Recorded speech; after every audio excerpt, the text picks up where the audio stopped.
My stepbrother got me kicked out of college for harassment. Now he's marrying my ex, and no one believes me when I say what he really did.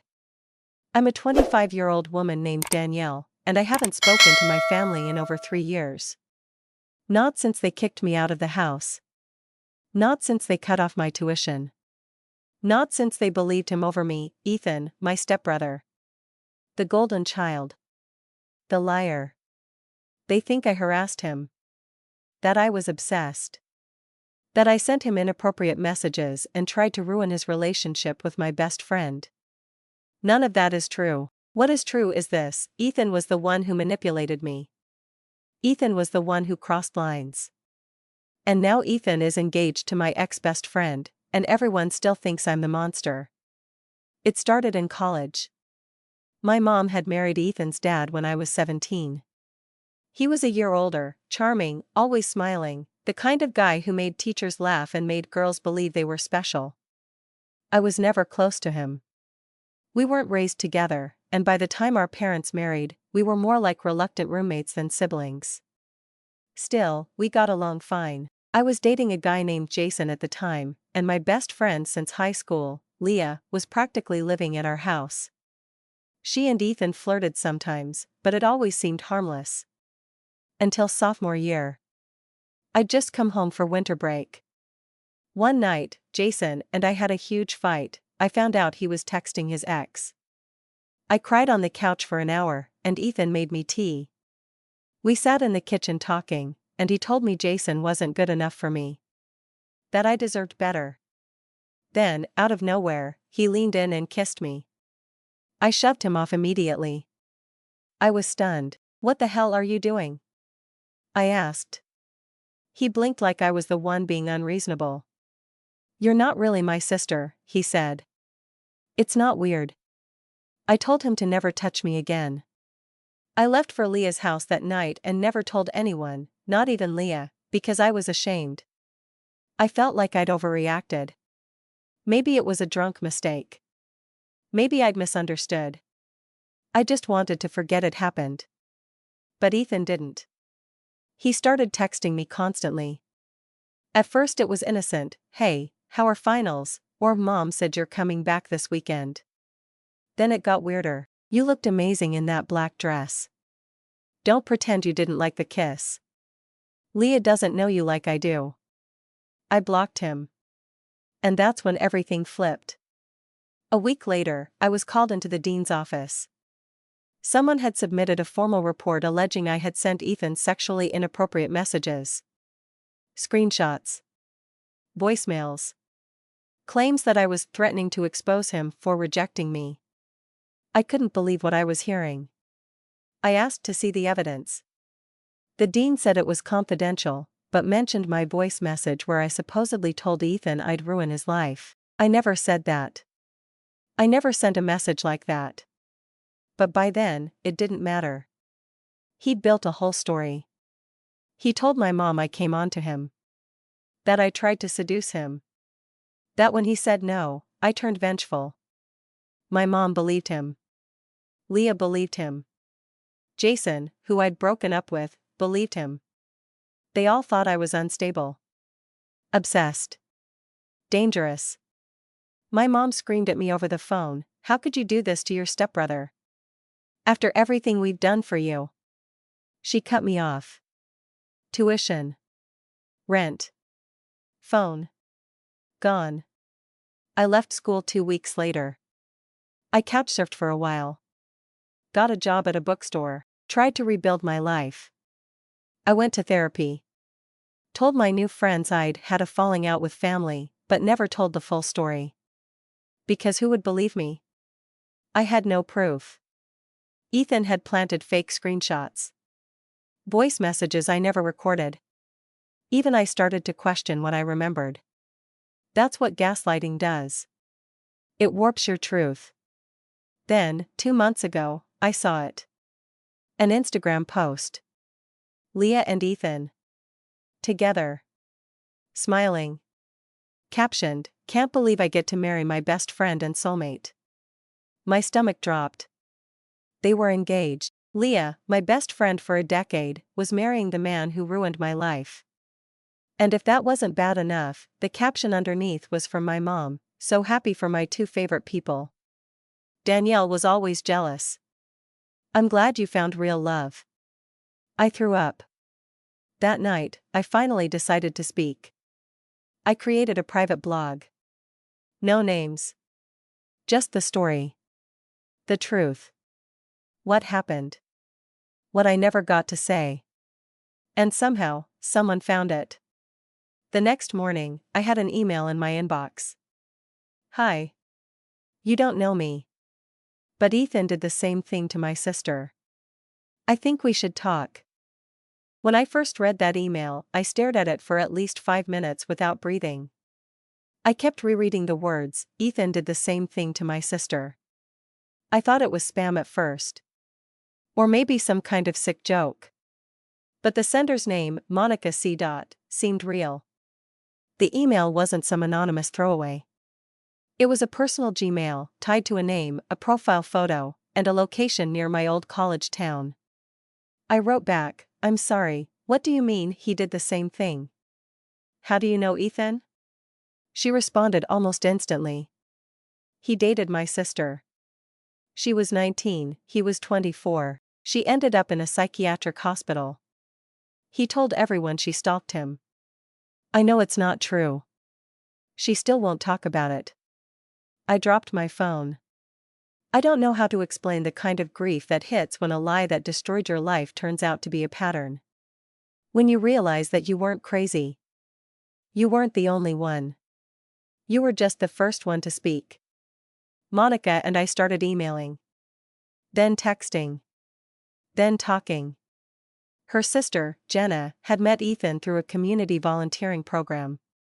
Ethan had been doing a wellness coaching course and started mentoring vulnerable students. Jenna had anxiety and had just dropped out of her first semester of college. She thought she was broken. Ethan made her feel understood. Until one night, he made a move. She said no. Then came the manipulation. The gaslighting. The false concern. Then he told people she was obsessed. That she had fabricated an entire relationship. That she threatened him when he tried to back away. He told Jenna's parents that she needed help. She was hospitalized for 2 weeks. She's still on medication. And now Ethan was about to marry Leah. The one person I thought would never fall for his charm. The one who knew me better than anyone. The one who held me while I sobbed over Jason, over my parents, over the first betrayal. I wanted to believe she didn't know. That she was being manipulated like the rest of us. But that Instagram caption from my mom echoed in my head, Danielle was always jealous. They'd rewritten the whole story. I couldn't stop shaking. I called the only person I still trusted from that life, my cousin Ellie. She was younger than me, but always more observant than the rest of the family. She'd distanced herself from everyone after our grandparents passed, and I hadn't seen her in 2 years. When I told her what was happening, she went quiet. Then she said, I always knew something was off about Ethan. She told me about a night during a family barbecue, when she was 16. Ethan had cornered her in the kitchen and said, you'll be a knockout in a couple years. Don't tell Danielle I said that. She said she laughed it off at the time, thought maybe she misheard. But now? She wasn't so sure. Ellie offered to meet. She brought a flash drive. I don't know if this matters, she said, but I saved a bunch of Leah's IG stories and posts from back then. I had a feeling you'd want them one day. I loaded it onto my laptop. There were dozens of videos. Clips of Leah laughing on campus, inside jokes, dorm room rants. And then one that made my blood run cold. It was Leah filming herself drunk at a party, talking to someone behind the camera, clearly Ethan. He says, Danielle's been weird lately, huh? She slurs back, yeah, but she's always like that when she's not the center of attention. Then he says something I'll never forget, she's not stable, you know. She's obsessed with me. I'm trying to protect her, but she's making it hard. And Leah? She laughs. That video was dated a full week before I was called into the dean's office. Meaning they were already setting me up. Planning the story. Laying the groundwork. This wasn't just betrayal. It was premeditated character assassination. I sent the video to Monica. She replied, "Do you want to go public with this?" My first instinct was no. I didn't want to be the girl airing family drama online. I didn't want to open my inbox to hate or disbelief. I didn't want to be called jealous, bitter, or mentally ill again. But then I thought of Jenna. Of Ellie. Of how many others might be out there, still doubting themselves, still thinking they're alone, still thinking maybe they did do something wrong. So I made a plan. I drafted a post for Reddit. One of those long, personal ones in r/true off my chest. No names. No identifying details. Just the facts. The pattern. The lies. The fallout. I embedded screenshots, blurred where needed. I ended it with, "I've lived for 3 years in silence because I thought no one would believe me." If you've been gaslit into hating yourself, this is your reminder: abusers don't always hit. Sometimes, they smile. I hit post. And waited. Within 2 hours, it had 2,000 upvotes. Then 5,000. Then 10,000. The DMs started coming in. Not trolls. Not hate. Stories. From women. From men. From step-siblings. From ex-friends. People who had been erased by charmers with lies. People who had been blamed for their own destruction. People who saw a mirror in my story. And then, a message request from Leah. "You need to take that post down. Now." I stared at the message from Leah like it might catch fire in my hands. "You need to take that post down. Now." No greeting. No question. Just an order. My hands were shaking. Not because I was scared of her, but because I could already hear her voice in my head. The way she used to talk when she was mad. Flat. Controlled. Like a teacher disciplining a student she used to like. I didn't answer right away. I needed a minute to breathe. She messaged again. "I know you think you're telling the truth. But this isn't helping anyone. If you care at all about my mental health, or Ethan's, you'll stop this." There it was. The guilt grenade. Same tactic Ethan used. Wrap it in care. Smother it in concern. But the message is always the same: be quiet. You're hurting people by speaking. I didn't reply. I forwarded the message to Monica and Ellie. Ellie responded with a skull emoji and, "The audacity of this witch face with tears of joy." Monica said, "Typical. This is how they protect themselves, by acting like you're the threat." That night, I couldn't sleep. I kept thinking about Leah. About how we'd been friends since we were 11. How she was the first person I called when I got my period. The one who helped me get through my dad's death. The one who held my hand through my first breakup. How did she become this? And then I realized, maybe she always was. Or maybe Ethan saw something in her. Something he could shape. Or own. Or corrupt. And maybe she let him. The Reddit post was now on the front page of r/true off my chest. People were dissecting every line. Commenting things like, "This is textbook grooming and gaslighting. I can't believe how many people go through this and never speak. I hope someone in her family sees this and wakes up." Some even started guessing who I was. One user asked, "Is this about Ethan K? Because if it is, I have stories." That stopped me cold. Because that was his real name. And censored. The thread blew up. Within 24 hours, I had 3 more DMs from strangers who claimed to know Ethan. One said she'd gone to high school with him and had weird vibes from day one. Another, someone named Taylor, said he'd dated her friend freshman year of college. He made her record their fights so she could study how she hurts people. When she broke up with him, he threatened to tell the school she cheated. She left mid-semester and never came back. Another girl sent a screenshot of a TikTok he posted years ago, where he joked about crazy girls and restraining orders. The comments were full of laughing emojis. No one thought twice at the time. But now? It looked like a confession in plain sight. Meanwhile, I hadn't replied to Leah. But she wasn't done. 2 days later, I got an email.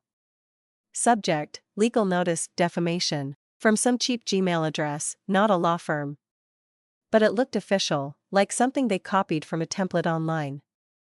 It said I was being formally warned to remove my Reddit post, and that continued false accusations would lead to legal action. There was no signature. No real contact info. Just this line at the bottom: "We urge you to consider how much more damage this will do if it continues." I read it 3 times. Then out loud. It wasn't a legal threat. It was a warning. I sent it to my lawyer, a family friend I trusted. He laughed when he saw it. "Tell them to go f*ck themselves, but politely." So I replied with a short message: "Hi. Please direct all future communications to my legal representative. Also, kindly identify the law firm you claim to represent. This appears to be harassment." I never heard back. But I wasn't done yet. I posted a follow-up on Reddit. I included blurred screenshots of the fake legal threat. I explained how they were still trying to silence me. I didn't name Leah. Didn't need to.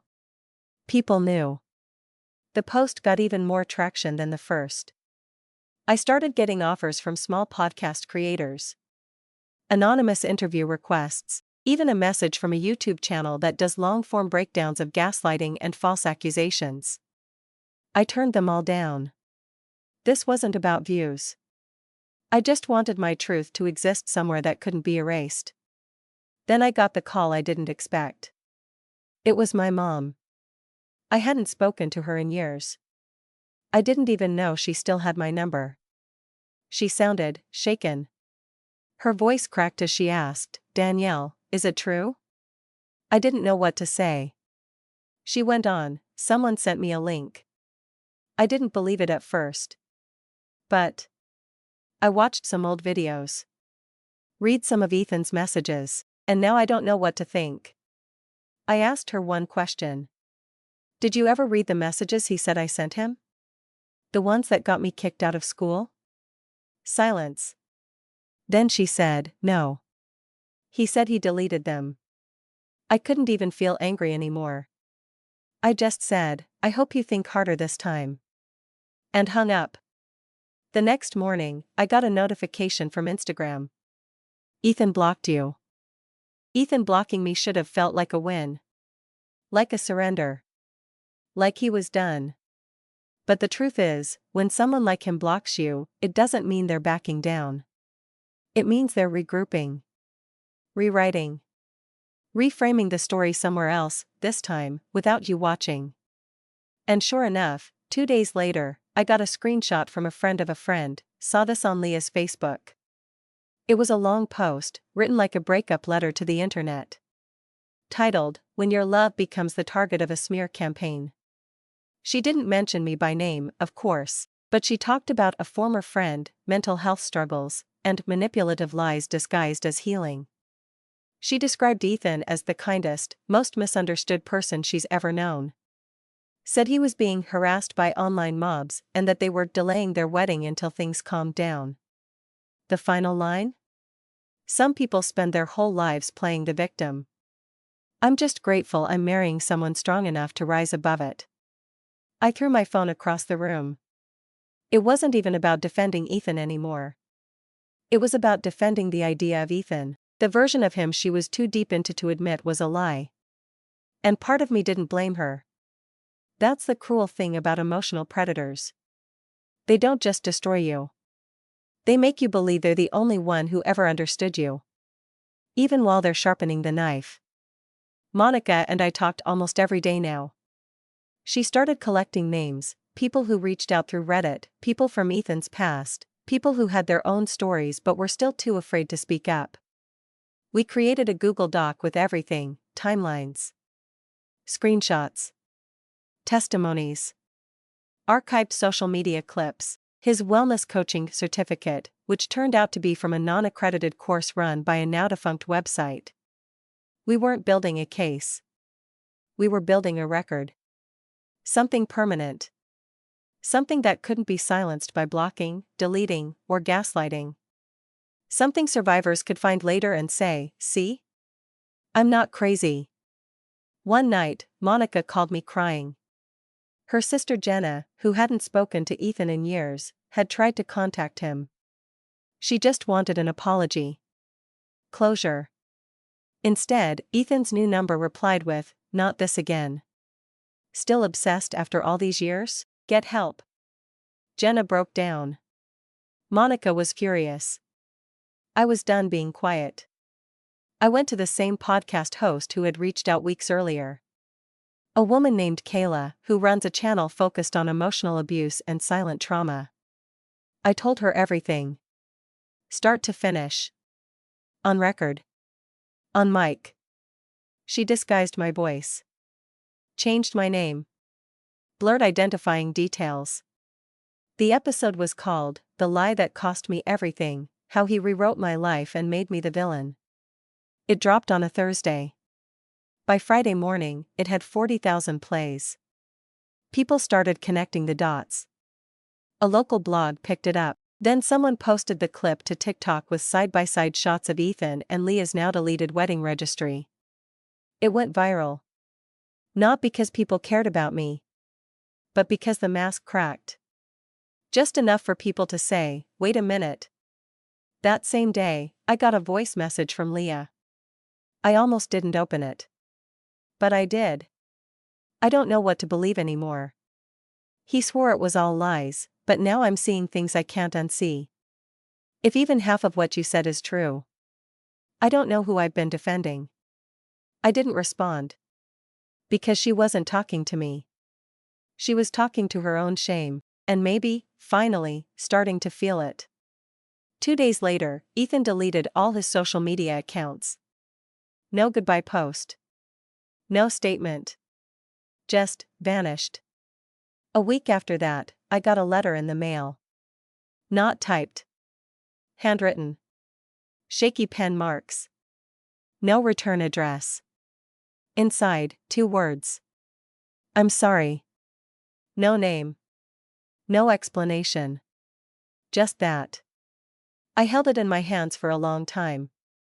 I still don't know if it was from him. Or Leah. Or maybe even my mom. But I kept it. Not because it made anything better. But because it proved I existed. That someone out there, one of them, finally stopped rewriting the story, even if just for a second. I kept that letter on my nightstand for days. 2 words, I'm sorry. No signature. No context. No apology for what, exactly. It could have been from Ethan, Leah, my mother, hell, even Jenna, though I doubted that. But no matter who wrote it, it was the first time in 3 years that someone from that past life acknowledged I wasn't crazy. That something happened. That someone had done something wrong. And maybe that should have felt like closure. But it didn't. Because the damage wasn't just about being accused. It was about being erased. My name is still red flagged at my old university. I never officially withdrew. The administration listed me as in violation of the behavioral code. They won't release my transcript. I had to start from scratch at a community college 6 months after everything blew up, using a fake reason, family emergency, on every application form. My mom still hasn't called again. She sent one message after the podcast episode dropped: "If what you said is true, then I'm sorry." But airing private family matters online is never the answer. I didn't reply. That was her answer. She was more upset about the exposure than the abuse. Monica and I met in person last month. She drove 3 hours to see me. We sat in a small cafe, surrounded by clinking spoons and the hum of laptops. She showed me a printed copy of the document we'd built together, the timeline, the testimonies, the screenshots. She said, "I want to publish this. Not just on Reddit. Like, actually publish it. Medium, maybe Substack. Let people search for him by name. I hesitated. Wouldn't that be dangerous? I asked. She shrugged. More dangerous than what he's already done? She had a point. The same week, I got a message from someone named Bryce. He said he was Ethan's former roommate from his first apartment after college. Bryce had found the podcast episode through TikTok. He sent a long, anxious message. I don't know if this helps, but back in 2018, Ethan came home drunk one night bragging that he could make any girl fall for him just by acting wounded. He said the trick was making them think they were saving you, then flipping it when they got too close. Bryce never said anything before because he thought it was just trash talk. Immature bro stuff. Now, he realized it was the blueprint. He offered to write a statement. The stories kept coming in. A girl from Leah's former dance school. An ex-coworker who said Ethan once lied about a female employee coming onto him to get her fired. Even a therapist, anonymous, no details, who said she had a former client describing nearly identical emotional sabotage, only she hadn't believed it at the time. There were too many threads now. Too many people. Too many patterns. I wasn't just a fluke. I was part of a system he'd built. And it started to dawn on me, Ethan doesn't need to be online to keep hurting people, he just needs to exist in spaces where no one has a reason to doubt him yet. Kayla, the podcast host, called me again. She said the episode had passed 100,000 plays. She'd gotten messages from survivors thanking her, asking if I'd do a follow-up, wanting to know if there was a place they could share their own stories. I told her I'd think about it. She paused. Then said, what if we didn't just tell stories about Ethan? What if we made this a whole series, about people like him? She wanted to create a space for the erased, a place for people who've been rewritten, reframed, and ruined, but survived. I said yes. Because maybe this isn't just about justice anymore. Maybe it's about building something stronger out of the wreckage. But right when I started to breathe again, something happened. Leah reappeared. She messaged me. Not on Instagram. Not on Facebook. She sent a handwritten letter. 2 pages. No threats. No anger. No fake legal jargon. Just a confession. She said she didn't believe me at first because she didn't want to. Because believing me meant admitting she'd been part of it, that she'd watched it happen. That she'd laughed when Ethan made me the punchline. That she ignored red flags because she liked being the one he chose after rejecting me. She wrote, I told myself you were dramatic. That you wanted attention. But now I realize I just didn't want to give up the fantasy. I didn't want to believe I was sleeping next to a liar. She ended with this, you were never the villain, Danielle. I was just too afraid to admit that maybe I was. I cried when I read it.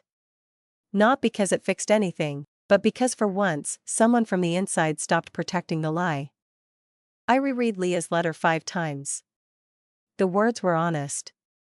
Maybe too late, maybe not enough, but real. No spin. No blame shifting. Just a woman admitting that she helped hurt someone because it was easier than accepting the truth. There was a line that stuck with me most. When someone gives you the version of events that protects your comfort, it's easy to mistake it for love. She thought Ethan loved her. He didn't. He loved what she could defend. What she could cover. What she could become if she bought his version of me. And now, in her own quiet way, she was finally returning to reality. I didn't write back. Not because I wasn't grateful. But because there's nothing left to fix between us. Some bridges don't burn. They collapse slowly, and by the time you look back, there's nothing left but smoke and memory. Still. I kept her letter. Folded next to the anonymous I'm sorry note. 2 small acknowledgements in a pile of silence. And for the first time in years, I started feeling something I hadn't let myself feel since that day in the dean's office. Relief. Monica published our story. Not just the podcast. Not just Reddit. She wrote a full exposé on Medium, the pattern, when charm becomes coercion. It detailed Ethan's behavior over a decade. With pseudonyms. With redacted locations. But with the real truths intact. She posted it on survivor forums. Therapy circles. Even in university newsletters about emotional abuse and power imbalance in blended families. It went further than we expected. A professor at my old university contacted me anonymously. He said he remembered my case. Said the staff had been divided, that some had found the evidence thin but were told to handle it quietly. He admitted they'd failed me. That they'd probably failed others, too. He didn't promise to fix anything. But he said this: I believe you. I believed you then. And I'm sorry I didn't speak louder. Sometimes that's the best you get. Not a redo. Not a clean record. But a crack in the wall that kept you trapped. And sometimes, that's enough. Ethan never resurfaced. He didn't respond to the articles. Or the podcast. Or the new wave of quiet accountability circling online. It's like he dissolved, just like he always did when reality caught up to him. Some say he moved to another state, started over. Changed his name. But I don't care anymore. Because wherever he is, he'll have to spend the rest of his life hoping no one asks questions. And I don't live in fear of him anymore. I live without him. Leah never got married. She never posted about a breakup. She just started over. New profile. New job. New city. I don't know if she's in therapy. I don't know if she's told the truth to anyone else. But I hope she's being honest with herself. That's all I ever wanted. My mom? She hasn't apologized. Not fully. She sends the occasional message, birthdays, holidays. Little feelers. I haven't blocked her. But I haven't replied either. Maybe one day I will. Or maybe she'll just be part of the wreckage I walk past on my way forward. Now, I tell my story. When I'm ready. Where I choose. On podcasts. On forums. Sometimes to strangers who DM me after reading something I wrote. And when they ask how I survived, I tell them this: you don't survive by proving your innocence. You survive by refusing to let them keep your voice. I still don't have a degree. I still have anxiety when I get emails from unknown addresses. I still check over my shoulder in cafes sometimes, out of reflex. But I'm healing. And I've finally reclaimed something Ethan tried to take from me. Me. I don't understand how people can look into your eyes, watch your life fall apart, and still convince themselves it was your fault. Follow me for more stories.